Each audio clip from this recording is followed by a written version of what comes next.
আসসালামু আলাইকুম প্রিয় শিক্ষার্থীবৃন্দ, আপনারা কেমন আছেন? আশা করি আপনারা ভালো আছেন। আমি আলহামদুলিল্লাহ ভালো আছি। কুমনারা কোরিয়ান ল্যাঙ্গুয়েজ টিভি থেকে আমি জয়নাল আবেদিন আপনাদেরকে স্বাগত। প্রিয় শিক্ষার্থীবৃন্দ, আপনারা দেশের বিভিন্ন প্রান্ত থেকে আমাদেরকে মেসেজ করেছেন, ফোন দিয়েছেন, জানতে চেয়েছেন যে স্কিল টেস্টে কত নাম্বার পেলে আপনি স্কিল টেস্ট করতে পারবেন। তো এই বিষয়টা নিয়ে আমাকে দেশের বিভিন্ন জায়গা থেকে ফোন করার কারণে আমি চিন্তা করলাম আপনাদের উদ্দেশ্যে একটা ভিডিও তৈরি করা দরকার। সেই উদ্দেশ্য নিয়ে আজকে আপনাদের সামনে হাজির হলাম। প্রিয় শিক্ষার্থীবৃন্দ, যারা ভাষা পারদর্শিতা পরীক্ষায় আপনি 110 পেয়েছেন, আপনারা ওই স্কিল টেস্ট করতে পারবেন। বইএসএল থেকে বারবার এই কথাটা বলা হয়েছে যে যারা 110 পেয়েছেন তারা স্কিল টেস্টের জন্য যেন প্রিপারেশন নিয়ে থাকেন। যদিও আমরা অনেকে জানি যে 6600 বইএসএল থেকে ঘোষণা দিয়েছে যে 6600 লোক আপনার ভাষা পারদর্শিতায় টিকাবে, তারপরে তাদের থেকে স্কিল টেস্ট নেওয়া হবে। ওইখান থেকে 600 লোককে বাদ দিয়ে 6000 লোককে টিকানো হবে। তারপরেও বইএসএল থেকে বারবার বলা হয়েছে যে যারা 110 পেয়েছেন তারা যেন স্কিল টেস্টের জন্য প্রিপারেশন নিয়ে থাকেন। এর কারণ হচ্ছে ভাষা পারদর্শিতা পরীক্ষায় যখন প্রথম শুরু হয়েছে তখন ফেলের সংখ্যা অনেক বেশি, পাশের হার খুব কম ছিল। তবে শেষের দিকে এসে পাশের সংখ্যা একটু বেড়েছে। তারপরেও বইএসএল থেকে এই ঘোষণাটা দেওয়া হয়েছে। প্রিয় শিক্ষার্থীবৃন্দ, জানেন পরীক্ষা মার্ক 200 মার্ক। আপনার ভাষা পারদর্শিতা পরীক্ষায় যারা অংশ নিয়েছেন তারা জানেন যে আপনার পরীক্ষা হচ্ছে 200 মার্কে এবং আপনার স্কিল টেস্টে 200 মার্ক। 200 মার্ক তার মানে 100 পয়েন্ট। আপনার পরীক্ষায় 100 পয়েন্ট আর ভাষা পারদর্শিতা স্কিল টেস্টে 100 পয়েন্ট। তার মানে আপনার এখানে 200 পয়েন্ট।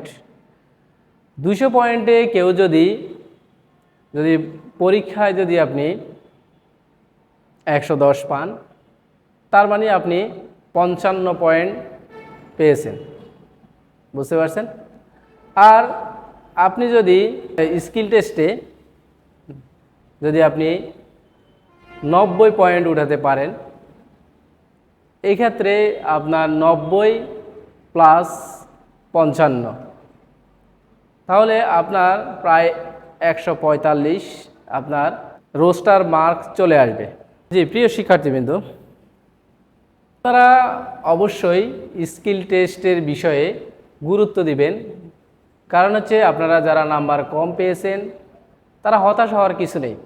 আপনি যদি স্কিল টেস্টে ভালো নাম্বার উঠাতে পারেন তাহলে আপনার রোস্টার মার্ক চলে আসবে। অনেকের ধারণা যে আমি অনেক ভালো নাম্বার পেয়েছি, ভালো স্কোর করেছি, এক্ষেত্রে আমি স্কিল টেস্টে খুব ভালো না করলেও চলবে, আমার রোস্টার মার্ক চলে আসবে। এটা সম্পূর্ণ ভুল ধারণা। আপনি যদি পরীক্ষায় ভালো নাম্বার পেয়েছেন তবে স্কিল টেস্টে খারাপ করলে আপনি বাদ হওয়ারও সম্ভাবনা রয়েছে।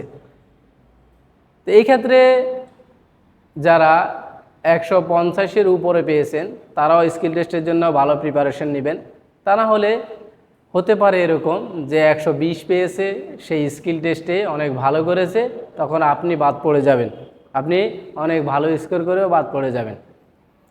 আর স্কিল টেস্টের জন্য প্রিয় শিক্ষার্থীবৃন্দ, আমাদের কুমনারা কোরিয়ান ল্যাঙ্গুয়েজ সেন্টারে বিশেষভাবে কুমনারা কোরিয়ান ল্যাঙ্গুয়েজ সেন্টার আপনাদের স্কিল টেস্টের বিষয়ে খুব গুরুত্ব সহকারে আপনাদেরকে শিখাচ্ছে এবং ভাইবা সহ জাগিসোগে আপনার স্কিল টেস্টের প্র্যাকটিক্যাল সব বিষয়ে কুমনারা কোরিয়ান ল্যাঙ্গুয়েজ সেন্টার আপনাদেরকে সহযোগিতা করবে সব সময়।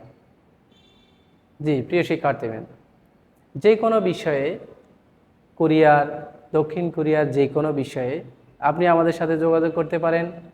আমরা অবশ্যই যে কোনো ইনফরমেশন আপনাকে সঠিক দেওয়ার চেষ্টা করব, এবং যদি কেউ আমাদের সেন্টারে এসে পড়তে চান, আমাদের সেন্টারে স্কিল টেস্ট করতে চান, সেই ক্ষেত্রে অবশ্যই আপনাদেরকে সাধুবাদ জানাই। আমরা আমাদের সর্বোচ্চটা দিয়ে চেষ্টা করব আপনাদেরকে আপনাদের চূড়ান্ত লক্ষ্যে পৌঁছার জন্য। আজ এই পর্যন্ত। আগামীতে দক্ষিণ কোরিয়ার যে কোনো বিষয় নিয়ে আবারও আপনাদের সামনে হাজির হব। সে পর্যন্ত আপনারা ভালো থাকুন, সুস্থ থাকুন। আল্লাহ হাফেজ। আসসালামু আলাইকুম ওয়া রাহমাতুল্লাহি ওয়া বারাকাতুহু।